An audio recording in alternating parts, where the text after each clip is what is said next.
अस्सलाम वालेकुम, आप देख रहे हैं प्रोग्राम। मैं हूं मोहम्मद अकबर बाजवा। आज वज़ीर-ए-आज़म की ज़ेर सदारत नेशनल एक्शन प्लान की एपेक्स कमेटी का इजलास हुआ, अहम था और तमाम उसमें वफाकी वज़रा चारों वज़रा आला और अस्करी हुकाम ने शिरकत की। उसके अलावा कल एक बहुत इंपॉर्टेंट मीटिंग थी, वो थी जनाब सीपेक के हवाले से तीसरी जॉइंट कंसल्टेटिव मैकेनिज्म के हवाले से मीटिंग, और उसमें भी तमाम सियासी जमातों की रहनुमाई थी। ख़ास तौर पे उसमें पाकिस्तान तहरीक इंसाफ की तरफ से अली ज़फ़र साहब शरीक हुए और वहाँ पर जो तकारीर की गई, क्योंकि उसको चेयर किया हमारे यहाँ से डिप्टी प्राइम मिनिस्टर इसहाक डार साहब ने, उन्होंने कहा कि जो अपग्रेडेड वर्जन है सीपेक का, उसको आगे बड़ी तुंदही के साथ चलाना होगा, पाकिस्तान की तरक्की के लिए बहुत ज़रूरी है। एहसन इकबाल साहब ने भी तकारीर की और बताया कि किन किन शोबों के अंदर जो है ना वो अब आगे कोऑपरेशन पाकिस्तान और चाइना की चलेगी। लेकिन इम्पॉर्टेंट चीज़ ये है कि यहाँ पर इस बात का नहीं बताया गया कि पहले जो स्लो डाउन हुआ था सीपेक प्रोजेक्ट, वो किस वजह से हुआ था। अगर मैं यहाँ पे याद दहानी कराता जाऊँ तो जनरल बाजवा के दौर के अंदर, जिस वक्त वो चीफ आर्मी स्टाफ थे, इमरान खान साहब की गवर्नमेंट थी, उस वक्त सीपेक स्लो डाउन तो हुआ। जनरल बाजवा सहाफ़ियों से मुलाकात करके खुद ये फरमाया करते थे कि मतलब उनके अफकार ये बताते थे कि वो सीपेक के हक में नहीं है। अच्छा, उसकी एक वजह तो IMF भी थी उस वक्त कि उनको ये लगता था कि आप पेमेंट्स किस तरह से वापस करेंगे, आप अपने लेजर्स हमारे साथ शेयर कीजिए कि हमें पता हो कि आप हमारे पैसे दे सकेंगे या नहीं दे सकेंगे। लेकिन इस बात पर कुछ रोशनी होनी चाहिए कि पहले ये स्लो डाउन हुआ क्यों था, और फिर पाकिस्तान ने उस वक्त जो इन्वेस्टमेंट्स चाइना की पाकिस्तान में आई वो कितनी सूदमंद और कितनी फ़ायदेमंद रही पाकिस्तान के लिए, ख़ास तौर पर एनर्जी सेक्टर के अंदर। अगर एनर्जी सेक्टर की बात थोड़ी सी सिर्फ बात करूंगा, इस वक्त भी $15.4 बिलियन 15.4 अरब डॉलर की पेमेंट्स हैं टेनर की, जो कि हमने रीस्केड्यूल करवानी थी चाइना के साथ। और ये मुनाफा है जो कि फेजेस के अंदर पहले 17%, फिर 13% और 6%। आगे भी ये कहा जा रहा है, एहसन इकबाल साहब ने कहा कि एनर्जी रिलेटेड जो हमारे लोड शेडिंग के क्रॉनिक इशूज़ हैं और डेवलपमेंट प्रोजेक्ट्स भी हैं, वो इस अपग्रेडेड वर्जन में शामिल होंगे। लेकिन पिछले वालों के पैसे हम किस तरह से देंगे, इस बात का कोई ख़ास जवाब यहाँ पे मौजूद है नहीं। तफसील उसकी आगे आपको और भी बताऊंगा। मैं अपने मौजूद मेहमानों का आपसे तारुफ करवा दूं। हबीब अकरम साहब हमारे साथ मौजूद हैं, साफ़ी हैं, और सलीम बुखारी साहब हमारे साथ मौजूद हैं। मैं आप दोनों सीनियर जर्नलिस्ट को वेलकम करता हूं। हबीब साहब, जनरल बाजवा साहब जो थे, बुला के ये कहा करते थे सहाफ़ियों को, बहुत सारे सहाफ़ी उसके गवाह हैं, आप थे कभी किसी ऐसी मीटिंग में जहां पर उन्होंने इस बात का इजहार किया हो कि that he was not in favour of CPEC? देखिए, मैं तो कभी ऐसी मजलिस में उनकी मौजूद नहीं था और ना ही मैं उन लोगों में शामिल हूं जो एस्टेब्लिशमेंट के इतना करीब होते हैं कि उन्हें इस तरह की बंद मजालिस में बुलाया जाए। तो लिहाजा आजकल जो दिन है उसमें तो मैं कुछ शुक्र भी अदा करता हूं कि मैं मौजूद नहीं हुआ करता था। लेकिन बहरहाल देखिए, जो सीपेक का मामला है इसके बारे में कोई ढकी छुपी बात नहीं है, यानी ऐसी नहीं है कि ये सिर्फ उन लोगों को पता है जो बंद कमरों में किसी के साथ बैठते थे। ये बिल्कुल बात है कि इसके ऊपर वेस्ट के प्रेशर भी हैं, इसके ऊपर खुद पाकिस्तान के इंटरनल प्रेशर्स भी हैं, इसके अंदर चाइना का रवैया भी बहैसियत मजमूई थोड़ा सा पाकिस्तान के लिए आय का बायस बनता है।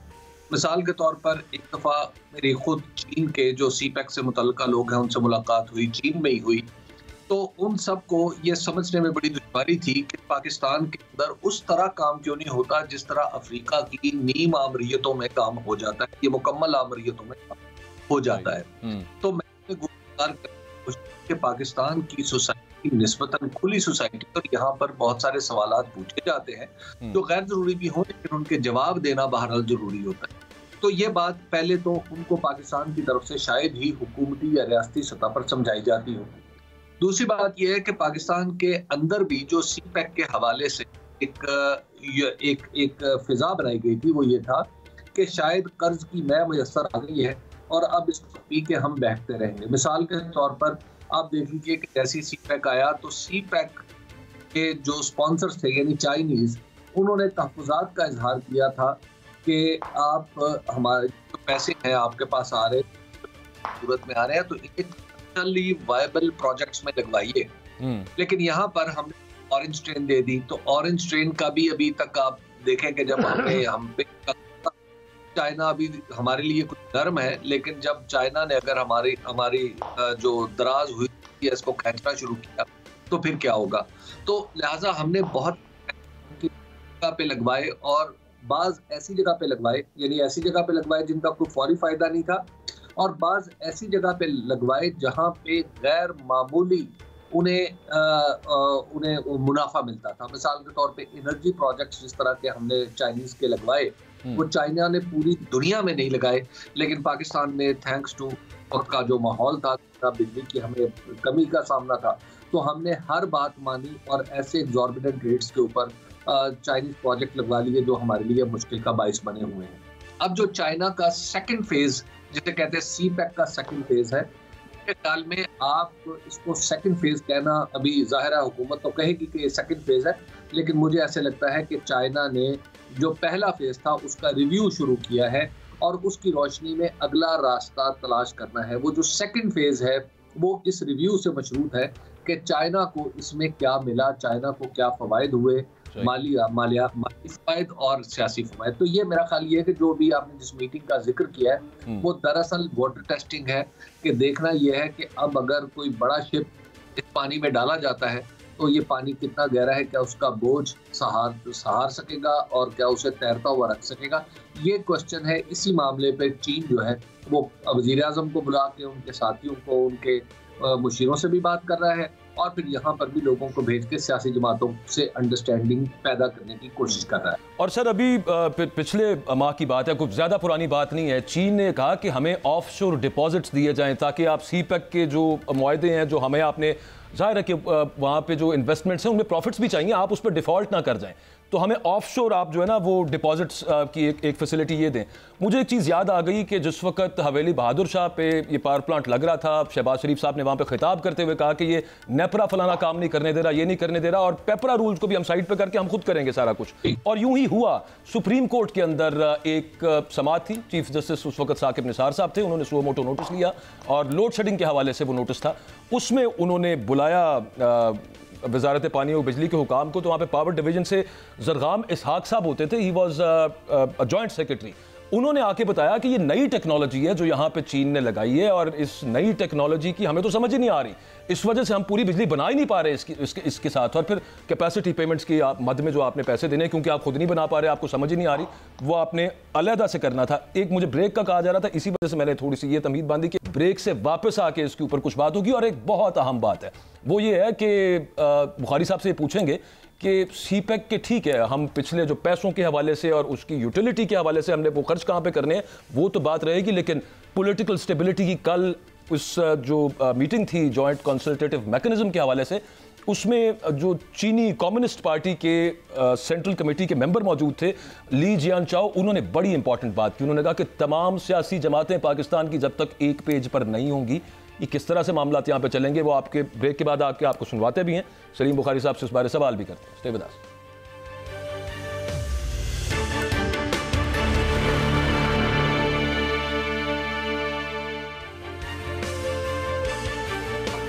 इसमें तो कोई दूसरी राय नहीं है कि सीपैक मुल्की मफाद का मामला है, लेकिन क्या तमाम सियासी जमातें एक पेज पर हैं? और ख़ास तौर पे एक बड़ी सियासी जमात पाकिस्तान तहरीक-ए-इंसाफ, उनके अपने रिजर्वेशंस और एप्रीहेंशंस बहुत सारे हैं। अभी कल की बात है कि 7 दिन के लिए उन्होंने कहा कि हम कुछ जलसे रैलियां करेंगे, उस पर पाबंदी लगा दी गई। फिर उसके अलावा गिरफ्तारियां वो आज भी देखने में आ रही हैं। सलीम बुखारी साहब, मैं सिर्फ सुनवाना चाहता हूं, वो ल्यू जियानचाओ जो वो एक सेंट्रल कमेटी के जो मेंबर हैं, उन्होंने कल फरमाया क्या था, उस पर आपका कॉमेंट दरकार होगा, दिखाएं जी। Within the country is essential for the development of that country. Faced with complex internal and external challenges, Pakistan is navigating carefully through turbulent rivers and treacherous shoals. Only when all political parties in the country join hands to ensure political and social stability can there be sustainable development. And for all these years, China has always been striving hard to maintain. तो सलीम बुखारी साहब वो ये फरमा रहे हैं कि पाकिस्तान बड़े तलातुम खेज़ हालात से गुजर रहा है, और उसी वक्त के जब तमाम पॉलिटिकल जमात, सियासी जमातें वो हाथ में हाथ डाल के आगे बढ़ेंगी तो फिर पाकिस्तान में इकोनॉमिक पॉलिटिकल ये स्टेबिलिटी आ सकेगी, सोशल स्टेबिलिटी आ सकेगी। और एक सियासी जमात के जो एतराज़ात कह लीजिए या उनके खदशात हैं या फिर उनकी जो शिकायत हैं, तहरीक इंसाफ की बात कर रहा हूँ, वो इतनी ख़राब भी नहीं है, इतनी गलत और अनफाउंडेड भी नहीं है। उसके बगैर फिर कैसे होगा मामला बुखारी साहब? बहुत शुक्रिया आपका बाजवा साहब, आपने प्रोग्राम में याद किया। अपने जो गुफ्तगू हमारे दोस्त, हमारे साथी कर रहे थे अभी बकरम साहब, उसका थोड़ा सा जिक्र करना बहुत ज़रूरी है। मैं उन चंद बदकिस्मत जर्नलिस्टों में से हूँ जिसने नेशनल इश्यूज़ के ऊपर बहुत हाई लेवल मीटिंग्स जो हैं वो अटेंड की हैं, और जिस बाजवा साहब की मीटिंग का आप जिक्र कर रहे थे, वो 2 मीटिंग्स हुई थी सी पैक पर, और मैं दोनों का हिस्सा था क्योंकि वहाँ एडिटर्स को बुलाया गया था, इसलिए मुझे उसके ऊपर कोई शर्मिंदगी नहीं है। वहाँ जो गुफ्तगू हो रही थी उसका मैं थोड़ा सा खुलासा आपको अर्ज कर देता हूँ। Sure sir. जनाब बाजवा साहब का ख्याल ये था कि हमें अपने सारे अंडे जो हैं वो चीन की टोकरी में नहीं डालने चाहिए, चूँकि इस खित्ते का थानेदार जो है वो अमेरिका है, हमें उनके साथ भी अपने ताल्लुकात जो हैं वो उसी तरह से रखने जो हमारा रवायती इत्तेहादी है। तो ये अप्रोच थी उस वक्त की जो मैंने अपने कानों से सुनी और आंखों से देखी है। इसलिए सी पैक के बारे में उस वक्त की मिलिट्री इस्टेब्लिशमेंट और उस वक्त की हुकूमत का कितना कंसर्न था, कितना वो इस प्रोजेक्ट को समझते थे कि नेशनल वाइटल इंपॉर्टेंस का इशू है, ये आपको इन चंद अल्फाज से पता चल गया होगा। एक बात। दूसरी बात यह है कि चाइना की नाराज़गी की बुनियादी वजह यह थी कि उन्होंने पाकिस्तान के साथ जिन टर्म्स पर, सॉफ्ट टर्म्स के ऊपर लोन्स दिए हुए थे, उसमें कंडीशन लिखी हुई थी कि आप ये डॉक्यूमेंट्स कभी किसी के साथ शेयर नहीं करेंगे।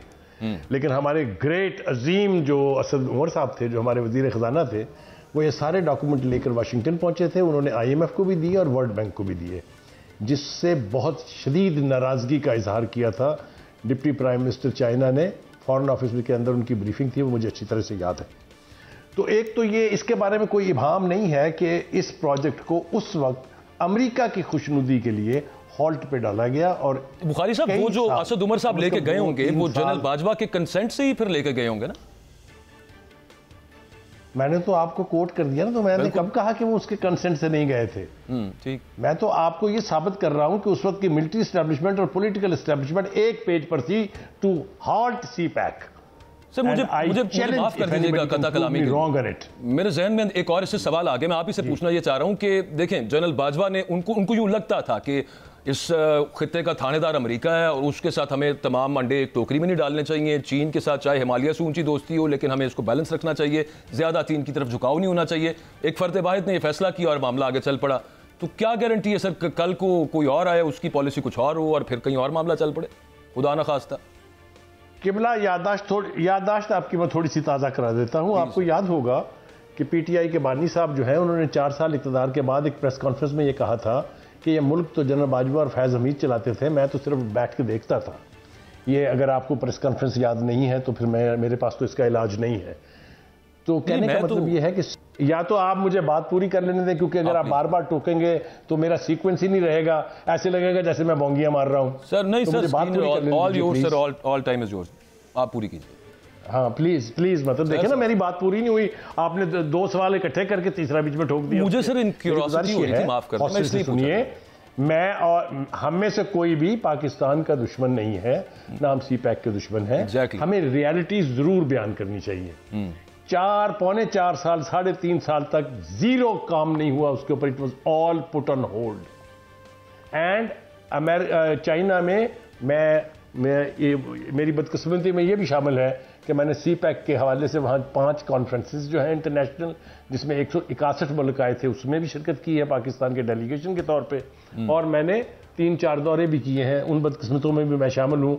और वहाँ मुझे ये पता चला कि वहाँ PTI और बानी PTI को सी पैक का दुश्मन तस्वुर किया जाता है, जिम्मेदारी से कह रहा हूँ मैं। अच्छा, जब ये सूरत हाल होगी तो फिर आप इसको कहते रहें कि जी ये गेम चेंजर था, कहते रहें ये विसल ब्लोअर था, कहते रहें ये गोल्ड माइन था। वो 4 साल का जो वक्त है, उसमें पहला फेज मुकम्मल होकर दूसरे पर अमल दरामद शुरू होना था, जिसके अंदर इकोनॉमिक जोन का बनना था, 16 इकोनॉमिक जोन बनने थे। वो सब कुछ रुक गया। और एक बात याद रखिए, जब गैगा प्रोजेक्ट जो है सी पैक की तरह के, इनके अंदर इतना होल्ड आ जाए जो सालों पर महीत हो, और हो क्या रहा हो। दूसरी तरफ हम देखते हैं कि इस कदर बड़ी तादाद में चाइनीज इंजीनियर्स, चाइनीज वर्कर जो है, उनको दहशतगर्दाना कार्रवाइयों में मारा गया। लिहाजा जो गुफ्तगू आप मुझे हवाला दे रहे थे चीन के जो आए हुए हैं कम्युनिस्ट पार्टी के सेक्रेटरी, वो ठीक कह रहे थे, उनका कंसर्न इज वेल फाउंडेड, क्योंकि यहाँ पर चाहे वो इंडिया की कोलैबोरेशन से था, चाहे वो हमारे वो मेहरबान जिन्हें हमने प्रेसिडेंशियल एमनेस्टी पर घर भिजवाया था 482 के करीब, जो DI खान जेल से गए थे, और फिर वो वापस ग्रुपों की सूरत में वो तो तमाम सियासी जमातों को भी एक होने का कह रहे हैं ना, कि उसके बगैर मुमकिन नहीं होगा। मैं वही आ रहा हूँ। देखें, लेट अस फर्स्ट डिसाइड इल कि खराबी कहाँ हुई, फिर हम जिम्मेदारी भी उसकी डाल लेते हैं। ये बड़ी लंबी और तवील बहस है। इस वक्त ये मौजू शायद हमारा नहीं होना चाहिए था, लेकिन चूंकि हवाला दिया गया इसलिए मुझे इसका जवाब देना बहुत ज़रूरी था। अब आज ये जनाब जो दौरा हुआ है, एक बात बिल्कुल वाज़ेह हो गई है कि सी पैक पर अगर काम फुल ब्लूम शुरू नहीं हुआ तो ये रीएक्टिवेट ज़रूर हो गया है। क्योंकि जो विजिट थी प्राइम मिनिस्टर की वो भी आपने देखी, उससे पहले जो डेलीगेशन आया था वो भी आपने देखा, प्रेसिडेंट शी के बयानात इसके हवाले से हम सुन चुके हैं, और अब ये विजिट आई हुई है। तो इससे ये लग रहा है कि C pack is out of that hold conditions. अब इसके ऊपर कितना कंसेंसस है? यस, तमाम पार्टीज का कंसेंसस होना चाहिए, और मैं ये समझता हूं कि उनके इस दौरे को कह लीजिए या पाकिस्तान में बदलती सूरत हाल को कह लीजिए, पीटीआई का इस कॉन्फ्रेंस में शिरकत करना सबसे बड़ी डेवलपमेंट है, सबसे बड़ी पॉजिटिव डेवलपमेंट है। कंसेंसस के बगैर कोई मुल्क आके यहां इन्वेस्टमेंट नहीं करेगा। ये रवायत नहीं है, ये एसेंशियल रूल है इन्वेस्टमेंट का कि जब तक पॉलिटिकल स्टेबिलिटी नहीं होगी उस मुल्क में कोई बाहर से आके इन्वेस्टमेंट नहीं करेगा। जी सर, उनकी जो बाकी शिकायत हैं वो फॉर्म 45 से 47 वाले मामले को लेके, या मखसूस नशिस्तों के हवाले को लेके, या अपनी गिरफ्तारियों को लेके, या फिर उसके अलावा जो बाकी कदगने पार्टी के ऊपर और कारकुनान और लीडरान उसकी जद में है, उसका तो कोई अजाला नहीं हो रहा। तो फिर आपको लगता है कि वो कंटिन्यू करेगी ये सपोर्ट? जी मैं अर्ज करता हूं आपको, पहली बात तो ये है कि ऐसा कुछ नहीं हो रहा जो इन्होंने खुद नहीं किया था। अब ये भी बहुत तफसील तलब बात है। चलें, ठीक हो, खड़े हो के चौकों के अंदर नारे मैंने नहीं लगाए थे कि मैं किसी को छोड़ूंगा नहीं। ठीक, आप सुन लेंगे फिर मेरी बात? या जी जी सर, मैंने कहा सर अब हबीब साहब का भी ये खड़े हो के चौकों में और जलसों में मैं किसी को छोड़ूंगा नहीं, मैं जेलें भर दूंगा, ये सब कुछ मुकदमात इसी रफ्तार से बने थे उस वक्त भी, और चूंकि बेमानी थे इसलिए अदालतों ने उठा के फेंक दिए। इन्होंने जो मुकदमात बनाए हैं ये भी बेमानी है, ये भी अदालतें उठा के फेंक देंगी। ये जो पॉलिटिकल मुकाफाते अमल है ना, इसके अंदर हमें जिम्मेदारी एक पर नहीं डालनी चाहिए। इवन हैंडेड आप अप्रोच रखेंगे तो आपको सही सूरत हाल का पता चलेगा। इसी तरह से हुआ था तब भी गलत था, इसी तरह से हो रहा है अब भी गलत है। बिल्कुल ठीक है। तो ये सब कुछ सामने रख के ही हम किसी नतीजे पर सब चले, वो फिर बात वहां पर लंबी हो जाएगी। लेकिन अब देखिए ना कि आप सिंपल ये कहें कि ट्रिब्यूनल्स का मामला है, उसमें वो कहते हैं कि फॉर्म 45 लेके आए, ये गलत तो नहीं हो रहा। यहाँ पे मखसूस नशिस्तों का मामला सुप्रीम कोर्ट ने डिसाइड करना है, वो गलत तो नहीं हो रहा। जो गिरफ्तारियां, बहुत सारे ऐसे केसेस, मतलब एक बंदा 4 जगह पे मौजूद है एक ही मौके के ऊपर, वो तो गलत है ना। तो खैर देखिए बिल्कुल ये गलत है, लेकिन हमें हमेशा बात करनी चाहिए कंपैरेटिव टर्म्स में। सही। अब अगर आप मुझे इजाजत देंगे, मैं अगर 2018 का इलेक्शन खोलने बैठा ना आपके साथ, कह रहा था मैं जरा हबीब साहब का ओपिनियन इस पे ले लूं, तो फिर उसके बाद गुफ्तगू को आगे भी बढ़ा। एक और टॉपिक मैंने बड़ा हम आपसे डिस्कस करना था। हबीब साहब, इस पे आपका कमेंट ब्रीफली।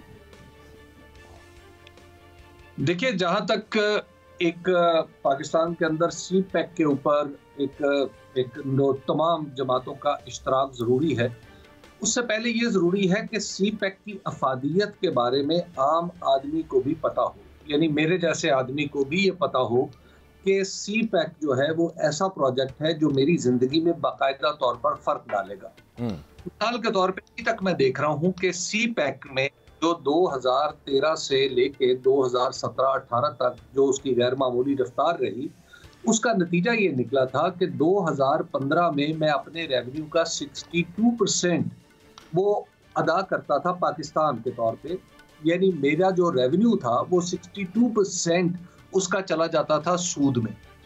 आज मुझे 122% ऑफ रेवेन्यू चाहिए जो विफाक का हिस्सा है।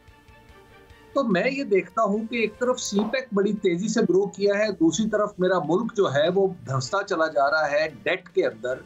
तो क्या इन दोनों के दरमियान कोई रिलेशन तो नहीं है?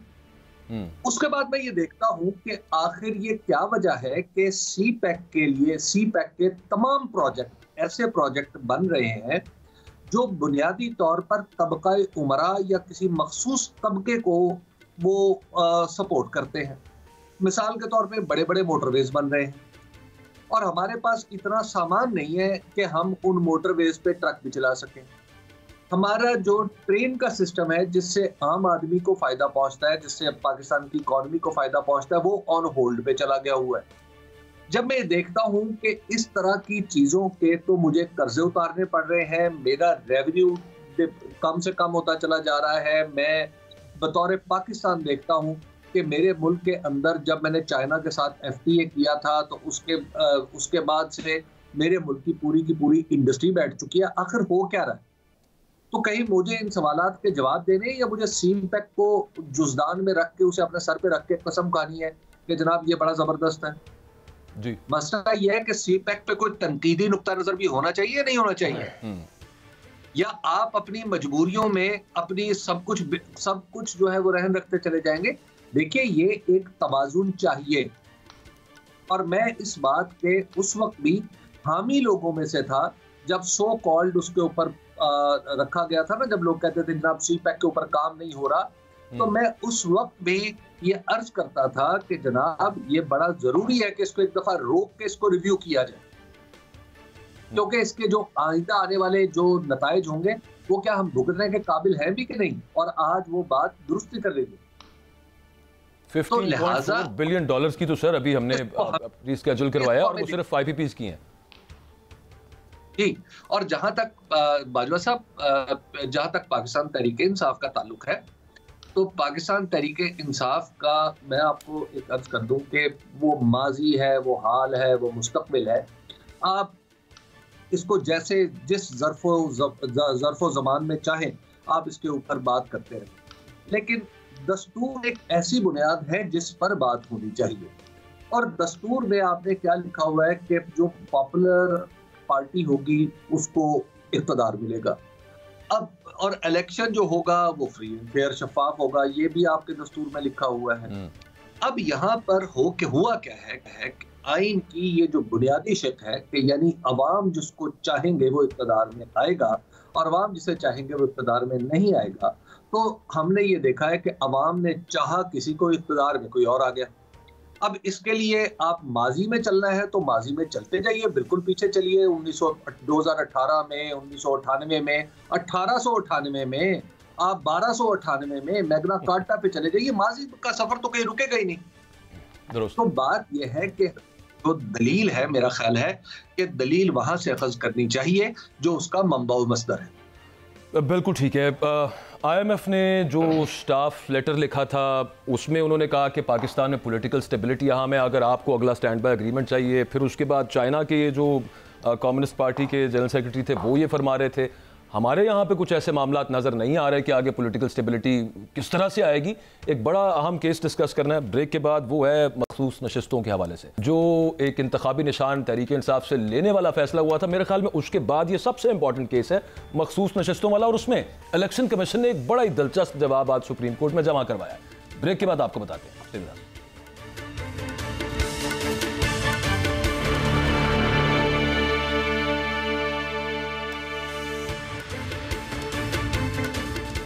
वेलकम बैक जी। ब्रेक पर जाने से पहले बात ये हो रही थी कि सुप्रीम कोर्ट में 24 तारीख को मखसूस नशिस्तों के हवाले से समाअत होगी केस की। इलेक्शन कमीशन ऑफ पाकिस्तान ने जो जवाब जमा करवाया है वो बड़ा मज़हका खेज़ इस तरह से है कि बाकी चीज़ें तो वो कि जनाब सुन्नी इत्तेहाद काउंसिल में जब शमूलियत इख्तियार की आज़ाद अरकान ने, तो उन्होंने सुन्नी इत्तेहाद काउंसिल उससे पहले लिस्ट नहीं थी जमा करा सकी, जो पहले भी उनका डिसीजन था जिसको पेशावर हाई कोर्ट ने भी अपहोल्ड किया। लेकिन इस दफ़ा उन्होंने साथ साथ ये कहा कि सुन्नी इत्तेहाद काउंसिल के अपने आइन में लिखा हुआ है कि कोई गैर मुस्लिम मेंबर नहीं बन सकता सुन्नी इत्तेहाद काउंसिल का, इस जमात का। तो लिहाजा अगर मखसूस नशिस्तों में जो माइनॉरिटीज़ की सीटें हैं वो कैसे हम इनको दे दें? हबीब अकरम साहब ये जवाब उन्होंने जमा करवाया, क्या कहेंगे इस पर? देखिए, ये असल मसला ये है कि हमारे इलेक्शन कमीशन का ये वतीरा है, या आप यूँ कहिए कि शायद कानून का जो इस्तदलाल है वही ऐसा है। क्योंकि इलेक्शन कमीशन के बारे में बात करते हुए डर भी थोड़ा सा लगता है कि तौहीन अदालत का नोटिस ना आ जाए, क्योंकि हमने तो जिंदगी में कभी इलेक्शन को तौहीन अदालत के नोटिस जारी नहीं करते देखा था कि इलेक्शन कमीशन की शान में किसी ने मुबैना गुस्ताखी कर दी तो लिहाजा इसकी बुनियाद पे वो ताज़ीर का मुस्तौजिब ठहरे। लेकिन खैर, अब चूंकि हालात और ज़माना बदल चुका है, अब शायद ऐसा ही होता है, इसलिए मैं एहतियात का दामन हाथ से नहीं छोड़ूंगा। जरूरी है। लेकिन इलेक्शन कमीशन का जो तर्क अमल है वो आप देखिए कि हर वो मुकदमा पाकिस्तान से कोई छोटी सी गलती का इर्तिकाब हुआ है, जिसे आप ओमिशन कहते हैं, कहीं को नाम नहीं लिखा, कहीं को लिस्ट जमा नहीं कराई, कहीं ये नहीं किया, कहीं वो नहीं किया, तो उसका नतीजा ये निकलता है कि तहरीक इंसाफ को उसकी सख्त तरीन सजा भुगतना पड़ती है। मिसाल के तौर पे जी तहरीके इंसाफ ने इलेक्शन करवा भी लिया, नहीं अच्छा नहीं करवा, फलां चीज रह गई थी, चूंकि फलां को आपने किया था, तो लिहाजा इस वजह से हम समझते हैं कि आपका इलेक्शन नहीं हुआ, तो लिहाजा आपसे इलेक्शन का निशान वापस। अच्छा जी चलिए, उसके बाद इन्होंने कहा जी कि अच्छा ऐसा करते हैं, हम किसी दूसरी जमात की तरफ जाते हैं, तो दूसरी जमात के साथ पता नहीं पसे पर्दा क्या हुआ कि पहले वो माने और फिर अचानक वो जनाब अली जाहिर हुए लाहौर प्रेस क्लब में और कहानी बदल गई। चलिए जी ये भी मान लिया। उसके बाद तहरीके इंसाफ के कुछ लोगों ने कहा कि अगर मैं एक आदमी एमएनए का निशान और नीचे 2 उसके एमपीए हैं, तो इन तीनों को एक निशान हर हल्के में दे दें। यानी अगर किसी को कद्दू दिया है कौमी असम्बली में निशान लड़ने के लिए, तो उसके नीचे दोनों को कद्दू दे दें। उन्होंने कहा नहीं, एक का कद्दू होगा, एक का बैंगन होगा, एक का मूली होगा। तो ये भी दरखास्तें बेशतर जगह पे मुस्तरद कर दी गई। बिल्कुल। उसके बाद आप देख लीजिए कि कोई ऐसा फैसला, अच्छा जी ये बात आ गई कि जनाब अब हमें नशिस्तें, उन्होंने कहा जी नशिस्तें तो मिल नहीं सकती, आप पार्लिमानी जमात ही नहीं। अच्छा जी पार्लिमानी जमात भी नहीं है। तो लिहाजा इलेक्शन कमीशन का इस्तदलाल जो है उसके ऊपर गौर करने की बजाय इलेक्शन कमीशन के तर्ज अमल पर गौर करना चाहिए। तो ये तो आज का जवाब है। और अभी जिस तरफ आपने रहनुमाई की है, वो तो ये साफ बता रही है कि इलेक्शन कमीशन ने तो बजाते खुद फिर एक ऐसी जमात को मंजूर कैसे किए रखा है। अगर वो खुद इलेक्शन कमीशन ये कह रहा है कि जनाब इनको तो मखसूस नशिस्तें दी नहीं जा सकती, तो लिहाजा फिर इलेक्शन कमीशन से पूछा जाना चाहिए कि आपको आइन के बारे में ये बारीकियां पता हैं, तो फिर आपने इस जमात को डीनोटिफाई क्यों नहीं किया। हो सकता है वैसे कोर्ट के अंदर जो बुनियादी इस्तदलाल था मुअज़्ज़ज़ जज साहिबान का, वो ये कि एक तमाम सियासी जमातें कोई सीट ही ना जीतें, और फिर उसके अलावा एक सियासी जमात एक सीट जीत जाए, तो क्या तमाम मखसूस नशिस्तें उस जमात को दी जाएंगी। ये बड़ा अहम था। सलीम बुखारी साहब, इलेक्शन कमीशन ने जो जवाब जमा कराया इसके हवाले से, और उससे पहले भी खैर जो उनका इस्तदलाल था ये फैसला करने में कि सुन्नी इत्तेहाद काउंसिल को मखसूस नशिस्तें नहीं मिल सकती, आपको ये नजर आ रहा है कि जो आर्ग्यूमेंट अब सुप्रीम कोर्ट में इस वक्त कम अज कम 3 जज साहिबान ने उसका जिसका जिक्र मैंने भी किया, वो अपहोल्ड होगा, या फिर ये वाला जिस तरह से इलेक्शन कमीशन अब दोबारा, क्योंकि बहुत सारे प्लान इस पे हिंज कर रहे हैं कॉन्स्टिट्यूशनल अमेंडमेंट वाले। बुखारी साहब देखिए, पहली बात तो यह है कि मेरे पास अब कोई आर्गूमेंट तो बचा नहीं है, इसलिए कि जो गुफ्तगू मैंने अब तक सुनी है मेरे ख्याल से मुझे उसको कम्प्लीटली एंडोर्स करके इज्जत बचा के निकल जाना चाहिए बीच में से। मैं शायद मेरी तैयारी नहीं थी, मुझे मालूम नहीं था कि किस किस्म के सवालात होंगे। जब आप उस जवाब को उस अदालत के बोलने से पहले बेमानी बिला जवाज़ फरमा देंगे तो फिर उसके ऊपर कमेंट की गुंजाइश तो नहीं रहती है ना। जो चीज़ है ही बिला जवाज़ और बेमानी, उसके ऊपर मैं क्या कमेंट करूंगा बैठ के। पहली बात तो यह है। दूसरी बात यह है कि हमें क्राइटेरियन एक सा रखना चाहिए। इवन हैंडेड अप्रोच अगर नहीं होगी तो हम कहीं ना कहीं ज़रूर उलझ जाएंगे, और हम उलझ रहे हैं। इस वक्त मुझे यकीनी तौर पे पहली दफ़ा ये एहसास हो रहा है कि बहुत ही कम इल्म बेमानी किस्म का इंसान हूँ। दस्तूर में जो कुछ लिखा है ना जी, वो सिर्फ 2024 के इलेक्शन, दस्तूर में जो कुछ लिखा है वो 2024 के इलेक्शन के लिए नहीं है, सिर्फ वो तमाम इलेक्शन के लिए था। और 1973 के कॉन्स्टिट्यूशन में लिखा गया था। इसको सिर्फ 2024 के इलेक्शन के बारे में अगर आप समझेंगे तो बाकी की सारी गलतियां जो हुई हैं माजी में, चाहे वो 2012 था, 2018 था, 1997 था, 1992 था, जो भी था, तो वो सारी कंडोन हो जाएंगी फिर। तो कहने का मतलब यह है कि अगर हमने आइन को बुनियाद बनाना है तो उसकी इवन हैंडेड अप्रोच जो है उसके ऊपर गौर करना चाहिए। बहुत सारी बातें यहाँ मैं कर सकता हूँ इस वक्त, लेकिन वो मुझे खुद से ही नहीं हिम्मत हो रही कि मैं वो करूं, क्योंकि मेरा आर्गुमेंट जो है वो बिल्कुल बेमानी है। एक पार्टी ऐसा नहीं है समझती है कि केपीके में जो इलेक्शन है वो तो बिल्कुल ठीक है। करना शुरू तो करना है, कभी से तो करना है।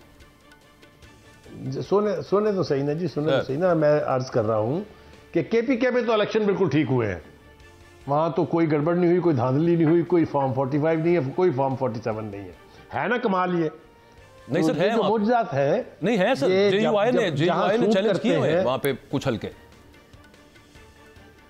तो वो हमसे तो नहीं हारे, वहां तो धांधली अगर की है तो फिर पीटीआई ने की है ना। तो सर वो अपने फॉर्म 45 पेश करेंगे, पीटीआई ने स्वीप किया इलेक्शन। नहीं तो फिर कहे आप ये फरमाए ना फिर कि केपीके में वहां की हुकूमत ने जो है उनके साथ ये धांधली करवाने का प्लान बनाया हुआ था।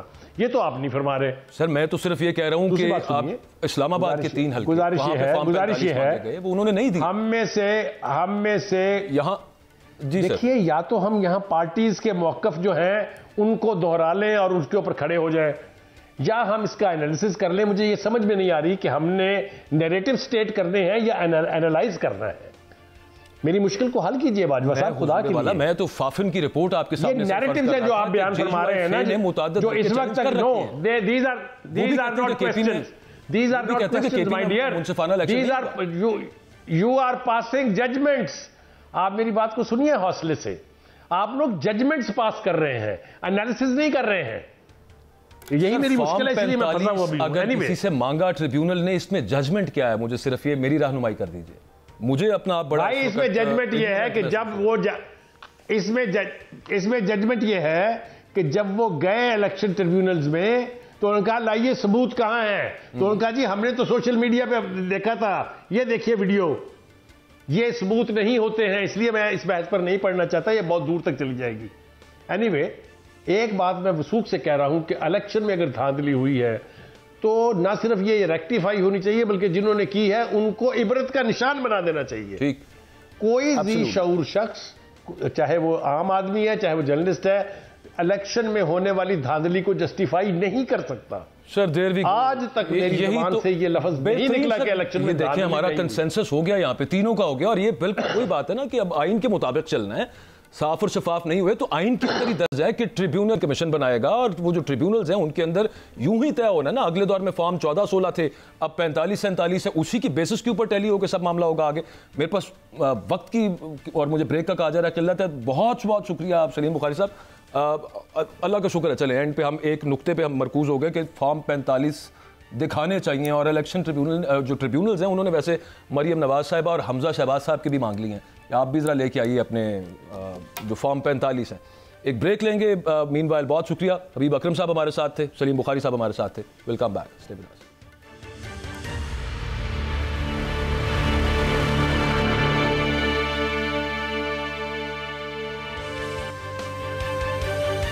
Welcome back. जो बजट पेश किया गया उसमें जहां और बहुत सी कबाहतें हो सकती हैं, खासतौर पे टैक्स को लेके, जो आम बंदा पहले ही इनडायरेक्ट बहुत सारे टैक्सेस दे रहा है, वो जो जीएसटीज लगाए गए उसमें अदविया को लेके जो टैक्स लगाया गया वो बहुत ही जालिमाना है। एलोपैथिक मेडिसिन यानी कि जो मगरबी मेडिसिन हैं उन पर 1% टैक्स लगाया गया, और उसके अलावा जो हकीमी हुक्मा की जो दवाइयाँ हैं उन पर 18% टैक्स लगा दिया गया। अब आप ये बात जानते हैं कि हमारे यहाँ पे मुल्क की अगर बात की जाए पाकिस्तान में बहुत बड़ी तादाद है, बल्कि मुझे यूँ लगता है कि ज़्यादातर लोग जो हैं वो देसी दवाइयाँ, हकीमों की दवाइयाँ वो इस्तेमाल करते हैं जो जड़ी बूटियों से बनी होती हैं। उनके बारे में कहा जाता है कि इनके साइड इफ़ेक्ट्स भी कम होते हैं, उन पर 18% टैक्स लगा दिया गया। ये वो लोग इस्तेमाल करते हैं कि जो ऑलरेडी पहले बिजली के बिलों से, गैस के बिलों से, और फिर ग्रोसरी, और फिर उसके अलावा ट्रांसपोर्टेशन, पेट्रोल की प्राइसेस से दबे पड़े हैं। वो अब हकीमों की दवाइयाँ जो कि वो इस्तेमाल करते हैं वो भी ना ले सकें। वैसे तो अदविया पर टैक्स होना ही नहीं चाहिए था, लेकिन ये बहरहाल एक बहुत बड़ी ज्यादती है कि एलोपैथिक मेडिसिन जो जिनका मटेरियल भी बाहर से इंपोर्ट हो रहा है उन पर सिर्फ 1% टैक्स हो, और वो लोग जो कि अफोर्ड कर सकते हैं वो 1% टैक्स दें, और वो लोग जो ज़्यादा हैं नहीं दे सकते टैक्स वो 18% टैक्स दें जो हमारे मशरकी जो मेडिसिन हैं। तो उम्मीद ये है कि जो मनी बिल पास होगा उसमें कम अज़ कम इस पर गौर किया जाएगा और इसको चेंज किया जाएगा ताकि ये टैक्स लागू ना हो। आज के प्रोग्राम से इतना ही, इजाज़त दें। अल्लाह।